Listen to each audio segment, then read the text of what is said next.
Yo, YouTube, they reacting to 5 most disturbing diving videos. Let's get straight to it. Weber Jr. and his girlfriend Kanisha. In September 2019, 40-year-old Stephen Weber Jr. and his girlfriend Kanisha Antoine went on a vacation to Pemba Island. Stephen had been dating Kanisha for a while by this point and had planned to propose to her during this trip. What neither of them knew, however, was that the happiest trip of their lives was about to turn into an irreversible tragedy. The groundwork for this tragedy was laid when the two arrived at the island and checked in to stay at the Manta Resort just off the coast. It had a nice, uninterrupted view of the ocean, as well as a roof area to relax and enjoy the tropical weather. However, the most important feature— I would not trust this right here, bro. It looked too unstable, bro. As well as a roof area to relax and enjoy the tropical weather. However, the most important feature of this resort was the underwater room, which offered a 360-degree view of the marine life surrounding the resort. This room served as the whole idea behind how Stephen had planned to propose. He put on swimming goggles and dived down to one of the windows in this room, prompting Kanisha to begin recording. He then unrolled a paper note inside a Ziploc bag and pressed it against the And it looked old, too. Window. It read, "I can't hold my breath long enough to tell you everything I love about you, but everything I love about you, I love more every day." He then flipped the note, and on the other side was a marriage proposal for Kanisha, reading, "Will you please be my wife?" Oh, it's so cute. This is a tough way to get, to ask somebody, this is a very creative way to marry somebody.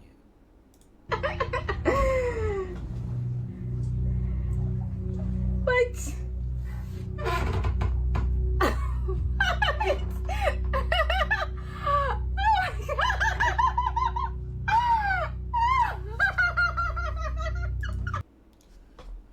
The way she laughing kind of throwing me off. I don't know if she laughing or crying.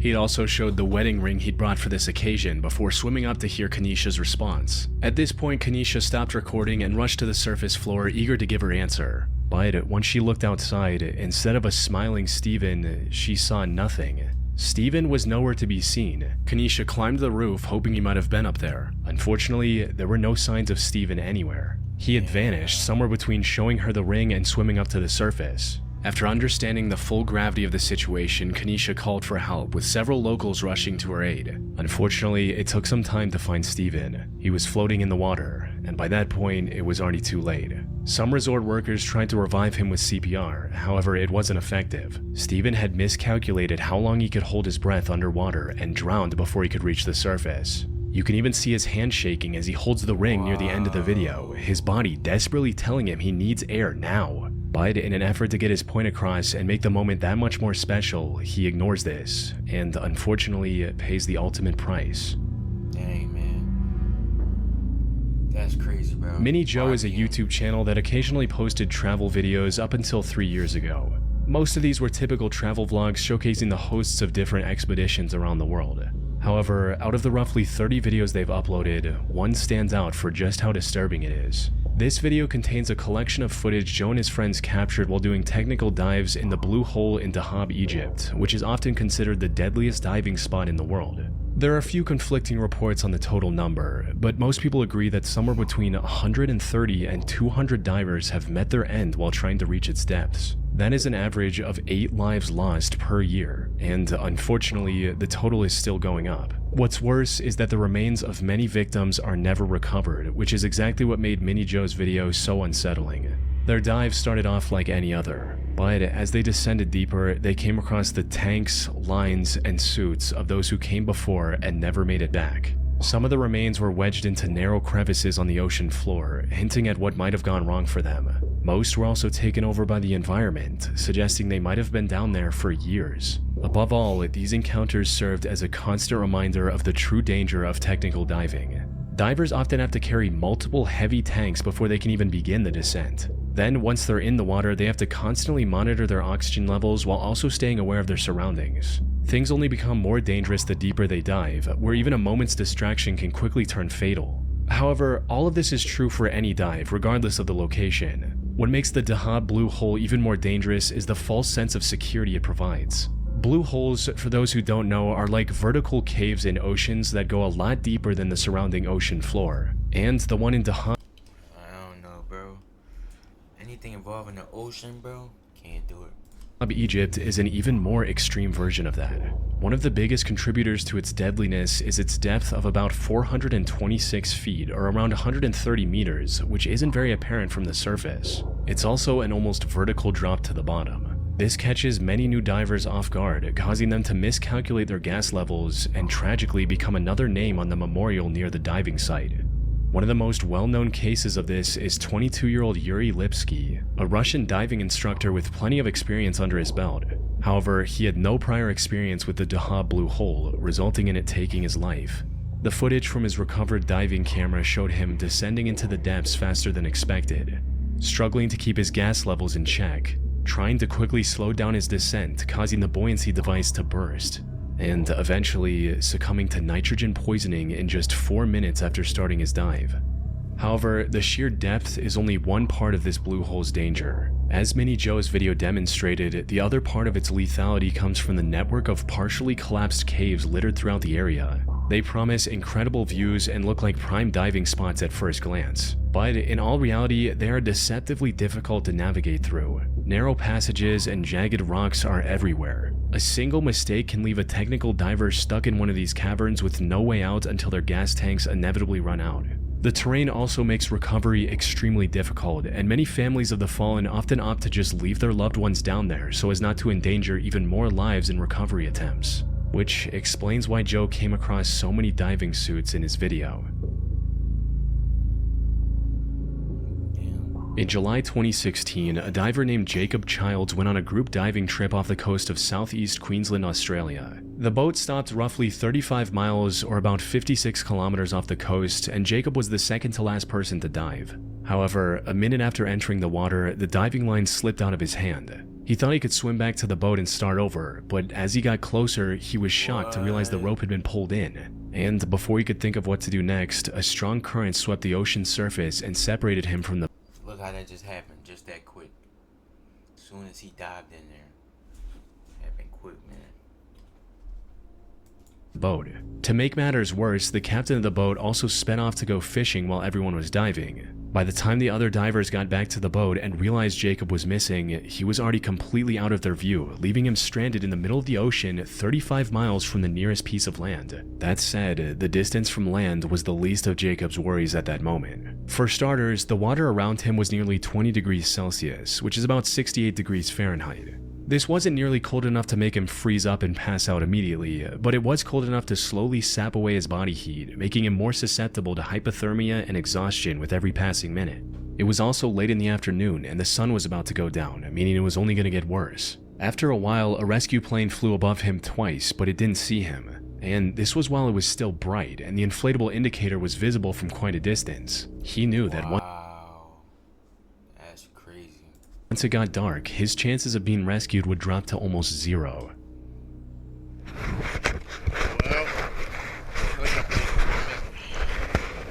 the sun's going down. If the sun goes down, they won't do nothing. That's a wrap on old Jakey, I guess. Unfortunately, there was nothing Jacob could do at that moment but wait and continue recording what possibly could be his last message to his family. Identifying the right direction and then swimming for over 35 miles would have been next to impossible. If he had taken it upon himself to try and reach the coast, he would have likely exhausted himself and drowned partway through. He did try to follow a fishing boat he saw in the distance, but quickly realized that he wouldn't be able to get close enough to get its attention, leaving him feeling dejected. Way too far for me.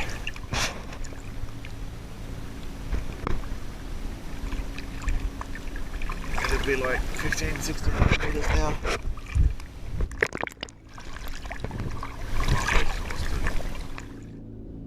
Besides, swimming too far from his original location would have also reduced his chances of being saved, since rescue teams would no longer know where to look. As the sky got darker and the rescue plane failed to spot him multiple times, the frustration was beginning to set in. There's a plane coming back. There's a rescue boat way over there. Helpful. That The salty seawater was also making him extremely dehydrated. Southeast Queensland. Oh, bro. I didn't mean to do that.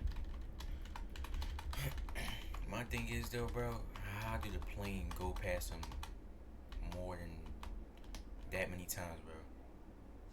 Without even seeing him.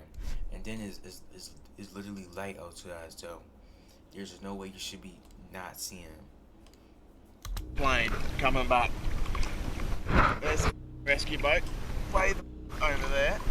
Helpful. That. The salty seawater was also making him extremely dehydrated, worsening his chances of survival by the minute. And he got a red little floaty thing, so red would make him stand out even more. However, Jacob was experienced enough to know that panicking or getting angry wouldn't do any good. The right thing to do was to stay put while exerting the least amount of effort.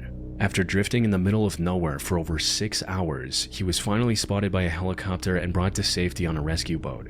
With the sun nearly below the horizon, he came dangerously close to losing his life that day. Fortunately, he was able to recover with no permanent injuries. Wow, man. On the 26th of May 2013, a group of 3 tugboats was trying to stabilize an oil tanker during a harsh storm nearly 20 miles or 32 kilometers off the coast of Nigeria. That's when one of the boats, named Jaskin 4, got hit by a massive rogue wave. This capsized the boat, causing it to sink rapidly and disappear below the water surface within seconds. The company behind this operation, West African Ventures, immediately sent off a rescue mission. However, the harsh weather made any immediate rescue efforts near impossible. They eventually sent a helicopter to look for any survivors who managed to swim back to the surface. Unfortunately, even after a full day of searching, they didn't find a single member of the Jaskin 4's crew who was still alive. This left the company with no choice but to presume the crew deceased and begin a body recovery diving mission instead. The task of retrieving their remains was handed down to 6 saturation divers who were laying underwater oil pipes. Probably like around 6:11. Huh? I said the food should be here around 6:11 the latest, but if anything, I'm gonna try to text you if I'm around Wi-Fi. But I'm about to go clock out. Nearby. The only reason they were chosen for the task was because they were the closest to the site of the incident. Still, it took them around a day to reach the site and begin looking for Jaskin 4. The harsh waves had shifted its position significantly from where it capsized, causing even more time lost before the retrieval mission could begin. Unfortunately, that was far from the only hurdle the rescue divers would face on this mission. Once they located the Jaskin 4 and dove down to it, they discovered that the boat had turned upside down. It was now resting on its primary mast, which could collapse at any time. Due to significant pirate activity in that area, all of the Jaskin 4's entrances were also locked shut, forcing the divers to use specialized underwater torches just to gain access. Sadly, their assumption turned out to be correct. By the afternoon of the 28th of May, 2 days after Jaskin 4 had sunk, the rescue team managed to recover the remains of 4 crew members, though 2 were still missing. But just as all hope seemed lost, one of the divers, named Tony Walker, made an incredible discovery. For some context, Tony was being instructed on what to do by his supervisor, Colby Veritz, from the surface. Tony was also inhaling a gas mixture which was partially helium, making his voice higher. While looking around the upside-down boat, he came across what looked like a human hand. He assumed it belonged to yet another fallen crew member, but to his surprise, the hand moved and grabbed him back. What? Alright, so you should be walking on the ceiling, yeah? 2 days? How is that, bro? I want to know. I want to know how they pull this off. Okay. What's that? Okay. Alright, you found one, yeah? He's alive, he's alive. Okay, keep him there, keep him there. Alright, just, alright. Alright, just hold him there, okay? Just keep him there. No, I don't know what we're gonna do. Alright, just keep him there and keep him calm, okay? Alright, just reassure him, pat him on the shoulder. Okay. Wow, bro.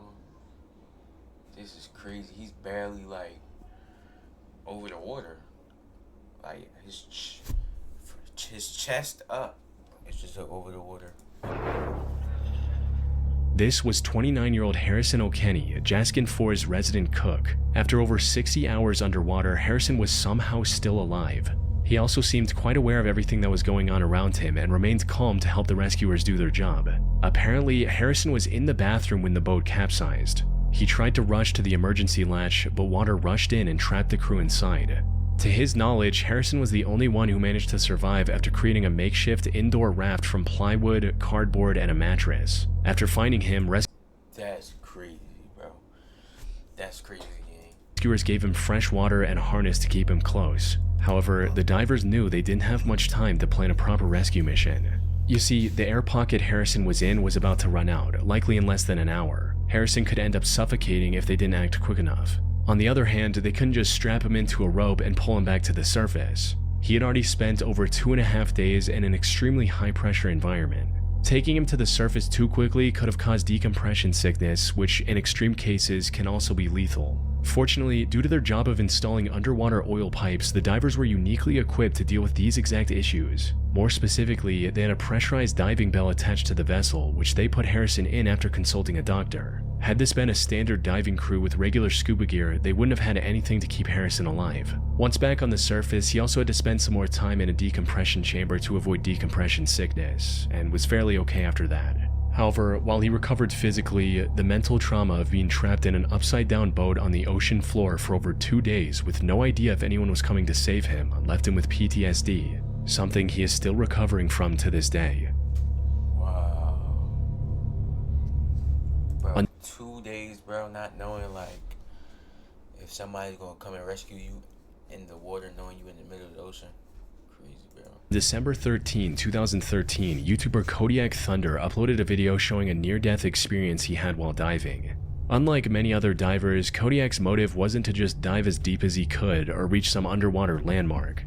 Instead, his diving sessions were more about catching fish and crustaceans by hand or with a spear gun.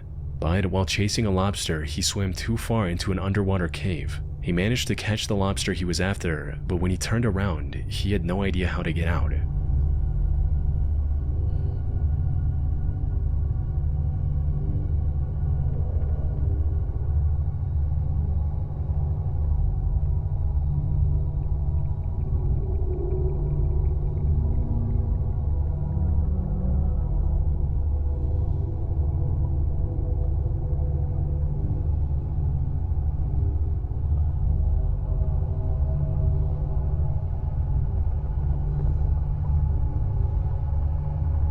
Man. Fortunately, after swimming around in the cave for a few minutes, he was able to find the exit and swim out without any trouble. However, this was incredibly lucky. The thing is, diving on its own is incredibly dangerous. A single distraction can quickly spiral into an irreversible tragedy. But unless they're very deep, divers at least have the option to just swim up to the surface and wait for rescue. Though, not with cave diving. One of the primary hazards in a cave is the environment itself. Unlike the open ocean, many underwater caves have floors covered in extremely fine silt. A poorly controlled fin kick, or even the exhaust bubbles from a regulator hitting the ceiling can dislodge this sediment.